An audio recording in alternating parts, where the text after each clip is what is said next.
भारतीय रेलवे का फोकस है सेफ्टी और सेफ्टी के लिए जरूरी है कवच। और कवच देश भर की ट्रेनों में लगाया जा रहा है, ट्रैक्स पर लगाया जा रहा है। अब तक की अगर हम बात करें तो 2000 किलोमीटर से ज़्यादा ट्रैक पर कवच लगाया जा चुका है और कवच लगाने का काम रात दिन किया जा रहा है। आखिरकार कवच है क्या, क्या क्या सिस्टम होते हैं, आइए सीधा सीधा बात करते हैं। यहाँ पर जो कंपनी इस कवच सिस्टम को तैयार कर रही है वो लोग हमारे साथ हैं। क्या नाम है आपका? जी, मेरा नाम मयंक मिश्रा है। मयंक जी, कवच, मैंने सुना था महाभारत में कवच कुंडल की बात की जाती थी और ये कवच, क्या फर्क है? सर, दोनों का काम सेम है। वो कवच कुंडल कर्ण का था और ये है रेल सेफ्टी के लिए। ये सेफ्टी सिस्टम है। इसमें बेसिकली 3 पार्ट्स होते हैं। एक तो आपको ट्रैक पे मिलेगा, जो टैग RFID टैग होते हैं वो हम लोग ट्रैक पे इंस्टॉल करते हैं। दूसरा पार्ट होता है ये लोको टिकास।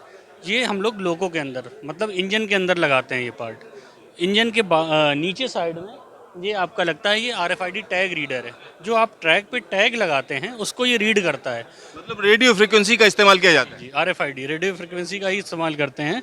और ये जो टैग रीड करता है वो टैग की करंट पोजीशन, मतलब किस सिग्नल पे वो पहुंचा है, आगे कौन सा सिग्नल मिलेगा, अपनी पूरी पोजीशन, नॉमिनल डायरेक्शन है या रिवर्स डायरेक्शन है, सारी वो डिटेल्स ये देता है। ठीक है, अब आइए आप स्टेशन पे। ये है अपना स्टेशन टिकास। ये स्टेशन पे लगता है। हर स्टेशन पे आपको एस टिकास मिलेगा। ये और अपना लोको टिकास, स्टेशन टिकास और लोको टिकास जो आपस में कम्युनिकेट करता है GSM और GPS एंटीने के थ्रू। ठीक है। ये जो दो एंटीने आपने बताए इनको जरा समझाइए, होते क्या हैं? सर देखिए, ये जो अपना GPS और GSM एंटीना होता है ये लोको में भी लगता है और स्टेशन पे भी लगता है। और दोनों आपस में UHF के थ्रू कम्युनिकेट करते हैं। दोनों आपस में बात करते हैं और बताते हैं ट्रेन कहाँ पर है। बिल्कुल बिल्कुल।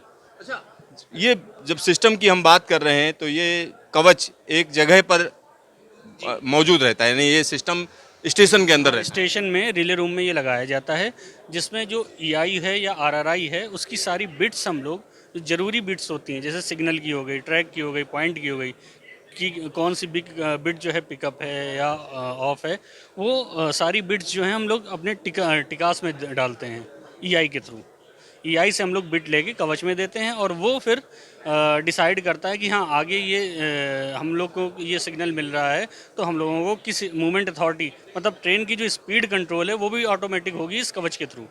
अच्छा, कवच को कहीं ना कहीं मेक इन इंडिया या भारत में बना हुआ स्वदेशी टेक्निक कहा जा रहा है, तो इसमें जो चीज़ें हैं क्या सारी की सारी भारत में ही बनाई गई हैं? जी, इसमें 90% जो चीज़ें हैं वो इंडिया मेड इन इंडिया जो है मोदी जी का, उसी के दौरान जो बनाई गई हैं ये। तो ये 10% ये कहाँ से आया? जो ये 10% है, कुछ ना कुछ चीज़ें जो हैं वो हम लोगों को एक्सपोर्ट करनी पड़ती हैं। यानी बाहर से मंगानी पड़ती है, इम्पोर्ट करनी पड़ती जी, इंपोर्ट करनी पड़ती हैं सारी। है। तो यहाँ पर आप समझिए कवच की जब हम बात करते हैं तो कवच देश भर में अलग अलग ट्रेनों में लगाया जा रहा है, क्योंकि लोकोमोटिव में जो लगाने का काम है बड़ी तेजी से किया जा रहा है और यहाँ पूरा का पूरा तरीका समझाया गया है। तो ये जो कम्युनिकेशन होता है इसमें कोई दूसरा हेरा फेरी ना कर सके, इसकी क्या व्यवस्था होती है? सर, ये पूरा सेफ है। इसमें कोई अदर जो हेरा फेरी है आप जो बोल रहे हैं वो पॉसिबल ही नहीं है। मतलब जो कम्युनिकेशन है कोडेड है? हाँ जी। अच्छा, एक और चीज़, कई बार ऐसा हो सकता है कि सिस्टम फेल कर जाए, उसके लिए क्या है? नहीं, सिस्टम फेल नहीं। इसमें आप देखिए, जैसे सपोज आप स्टेशन टिकास देखते हैं तो इसमें हर चीज, जो हर कार्ड है, एक एक कार्ड का बैकअप है, स्टैंड बाई है। इन केस ये कार्ड फेल होता है तो दूसरा ऑटोमेटिक सर शिफ्ट हो जाएगा। जैसे ये पावर सप्लाई कार्ड है तो ये फेल होता है तो ये चालू हो जाएगा आपका। अच्छा, ये जो आपस में कनेक्टिविटी है इसमें क्या ऑप्टिकल फाइबर का भी इस्तेमाल है? हाँ जी, ऑप्टिकल फाइबर, जैसे आपका LSCs वगैरह हैं। जैसे आप स्टेशन है, स्टेशन से कनेक्टिंग जो LSCs है तो उसका जो डाटा आप लाओगे वो फाइबर के थ्रू ही लाओगे। अच्छा, ये सिस्टम जिसकी हम बात कर रहे हैं कवच, तो ये कितना जो है महंगा पड़ रहा है या कितना इसकी कॉस्ट क्या पड़ रही पर किलोमीटर अगर हम बात करें? सर, अभी तो काफ़ी महंगा पड़ रहा है इस समय। वो करोड़ों में लागत आ रही है इसकी। जब से वॉर वगैरह का जो सिनेरियो हुआ है तो उसमें सारे कंपोनेंट्स की वैल्यू जो है वो बढ़ गई है। तो लेकिन आप लोगों का तो कॉन्ट्रैक्ट होगा कि इसी रेट पर देना है, तो क्या आपको लगता है कि इसको इसके जो कॉन्ट्रैक्ट है वो तो फुलफिल हम लोगों को करना ही पड़ेगा। उसमें तो कुछ पॉसिबिलिटी नहीं है।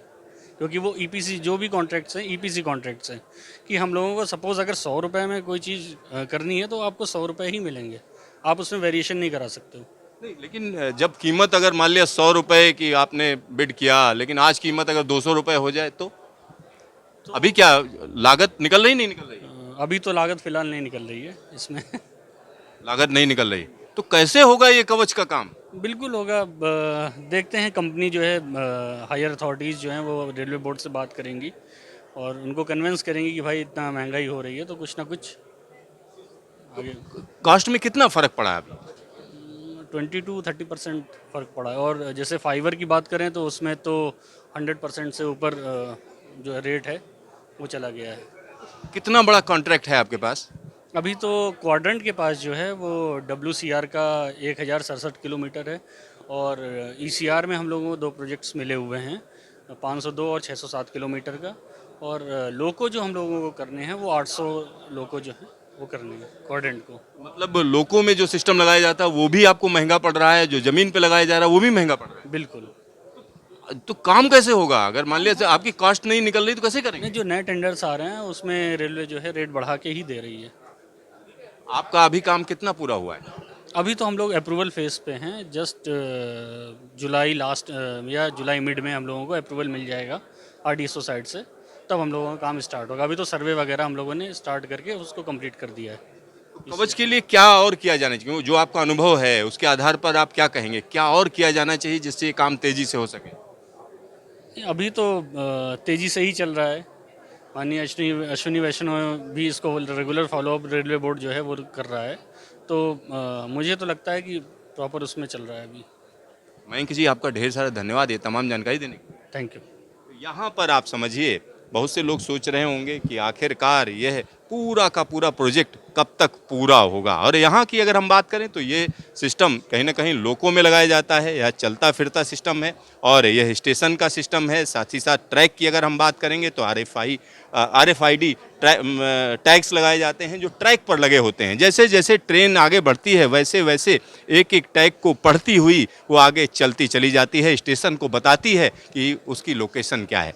तो ट्रेनें आपस में ना टकराएं, कहीं ना कहीं एक ही ट्रैक पर 2-2 ट्रेनें आ जाएं तो क्या होगा, सिग्नल जंप ना हो, यानी रेड सिग्नल हो तो कहीं ना कोई ऐसी दिक्कत ना आए कि आप सिग्नल जंप कर जा रहे हैं, एक्सीडेंट हो रहा है। तो ये सारी की सारी चीज़ें जब कवच पूरी तरीके से लागू हो जाएगा तो रुक जाएंगी।